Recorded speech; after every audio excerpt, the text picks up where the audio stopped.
Shalom, selamat pagi saudara yang dikasihi Tuhan. Apa kabar hari ini? Semoga kita tetap kuat dan penuh semangat di dalam penyertaan Tuhan. Sebelum kita mendengarkan firman Tuhan, mari kita bersaat teduh.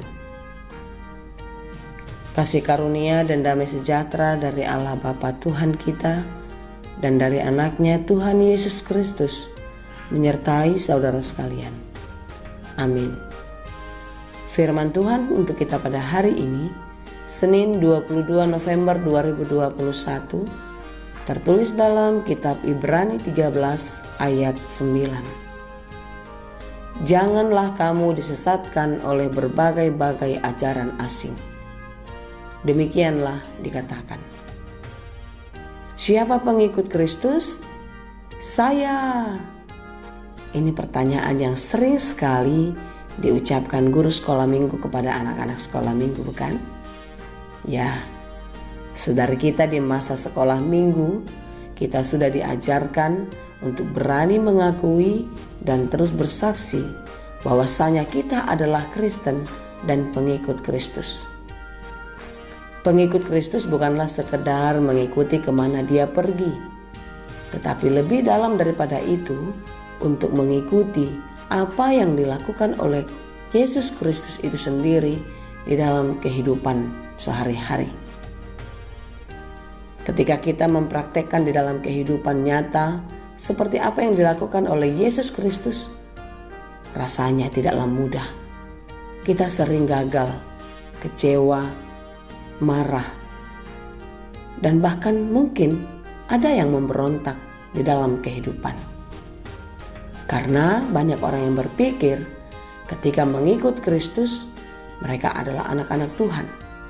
Dan anak-anak Tuhan tidak akan mengalami banyak kesulitan di dalam kehidupan. Ya, jikalaupun terjadi, itu tidak akan membuat terjatuh, gagal, tidak akan membuat terhilang. Saudaraku yang dikasihi Tuhan, ternyata mengikut Tuhan bukanlah suatu jaminan untuk kita untuk tidak pernah mengalami kegagalan.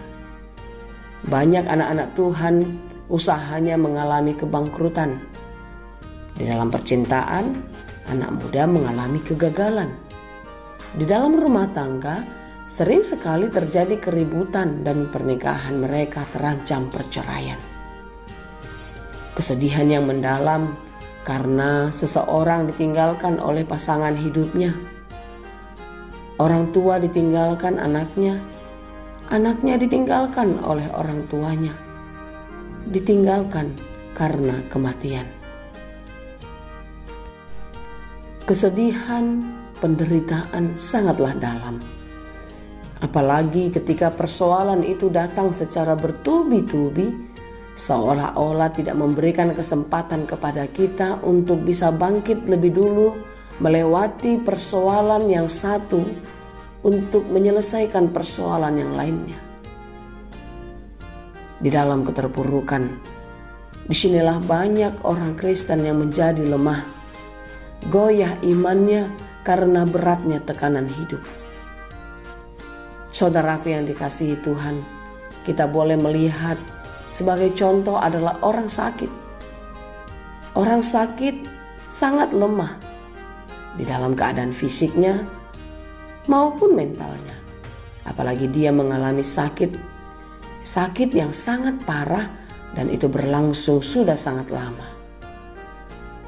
Orang sakit sangat mudah sekali dipengaruhi oleh orang lain. Kita katakanlah ketika dia diberitahu ada satu tempat berobat yang bagus, yang baik, pasti dia akan mudah percaya. Dia akan berusaha untuk mencarinya, asalkan itu bisa mendatangkan kesembuhan baginya. Orang sakit yang sudah lama menunggu kesembuhan, cenderung sangat lemah, mudah goyah, karena penyakit itu membuat dia menjadi lemah. Sekalipun kita sehat secara jasmani, bila kita tidak sehat secara rohani, kita pun akan mudah dipengaruhi oleh dunia luar.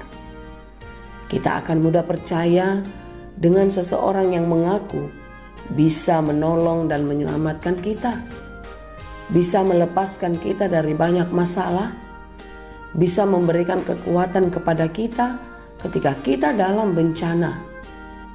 Orang yang lemah iman adalah orang yang sakit secara rohani, dan merekalah orang-orang yang sangat mudah sekali dipengaruhi. Untuk itulah saudaraku yang dikasihi Tuhan, firman Tuhan untuk kita pada hari ini mengingatkan kita agar tidak lemah secara rohani atau tidak sakit, namun kita tetaplah kuat dan teguh di dalam iman. Tubuh kita boleh lemah, tubuh kita boleh sakit tak berdaya, tetapi hati dan iman kita tidak boleh goyah. Kita yang sudah diselamatkan dan dimenangkan di dalam kematian dan kebangkitan Tuhan Yesus harus tetap kuat dan teguh di dalam iman dan pengharapan. Orang yang kuat dan teguh beriman kepada Tuhan tidak akan mudah digoyahkan oleh berbagai-bagai hal yang mendatangkan kesusahan. Oleh karena itu saudaraku yang dikasihi Tuhan, janganlah fokus pada dirimu. Janganlah fokus pada masalah-masalah yang terjadi atasmu. Tetapi fokuslah hanya kepada Tuhan, Sang Pemberi kehidupan dan keselamatan. Berdoalah terus, meminta hikmat daripada Tuhan, agar kamu mampu melewati kehidupan yang penuh dengan tantangan. Kiranya kasih Tuhan tetap menyertai dan memberkati kita senantiasa. Amin. Terima kasih Tuhan untuk firman-Mu hari ini.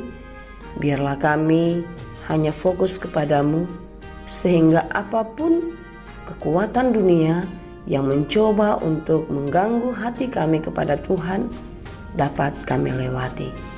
Kami percaya Tuhan, kasih-Mu tidak akan pernah meninggalkan kami di dalam segala keberadaan kami. Kasih-Mu tetap bersama-sama dengan kami. Kami serahkan seluruh hidup kami ke dalam tangan Tuhan. Biarlah Tuhan yang memberkati kami. Hanya di dalam Yesus kami berdoa dan mengucap syukur. Anugerah Tuhan kita Yesus Kristus, kasih karunia Allah Bapa, dan persekutuan Roh Kudus, itulah kiranya yang menyertai dan memberkati kamu sekalian.